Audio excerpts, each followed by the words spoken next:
महाराज परीक्षित जी ने अपने गर्भकाल अवस्था में ही माँ के उदर में ही भगवान का दर्शन कर लिया और इस दर्शन का फल ये मिला कि उन्होंने कलयुग पर विजय प्राप्त कर ली। कलयुग को अपने राज्य में रहने के 5 स्थान दे दिए, लेकिन वही कलयुग महाराज परीक्षित को फिर कैसे जीत लेता है, इसकी बड़ी दिव्य कथा श्रीमद् भागवत कहती है। एक दिन महाराज परीक्षित अपना राजकोष देखने गए और उस राजकोष में अनेक युद्ध में जीती हुई सामग्रियां रखी हुई थी। उसी में एक चमचमाता हुआ दिव्य सोने का मुकुट रखा हुआ था, बड़ा भव्य मुकुट था। मंत्रियों ने कहा महाराज से कि ये मुकुट आप पहन लीजिए। महाराज ने कहा मेरे मस्तक पर मेरे दादाजी का मुकुट है, मेरे पूर्वजों का मुकुट मेरे माथे पर, ये मैं नहीं पहनूंगा।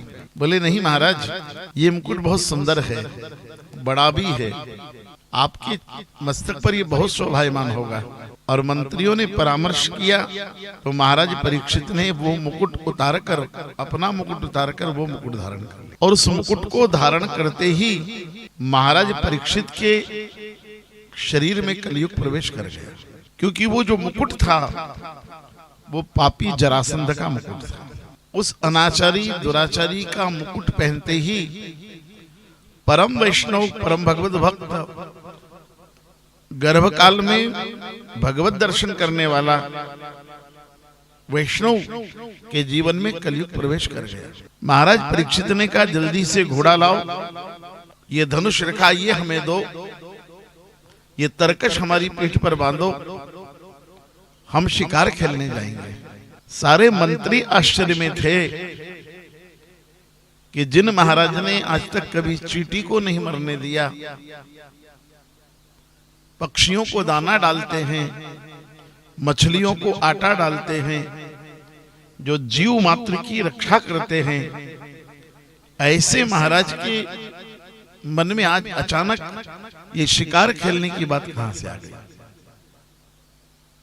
वो महाराज परीक्षित नहीं बोल रहे थे, वो उनके भीतर घुसा हुआ कलयुग बोल रहा था। ये कथा बहुत सावधान करती है कि जीवन में किसी दूसरे की वस्तुओं को ज्यादा धारण नहीं करना चाहिए। इतने बड़े वैष्णव भगवत भक्त महाराज परीक्षित ने केवल एक पापी का मुकुट पहना, इतने में कलयुग प्रवेश हो गया। तो सोचिए, हरिओम।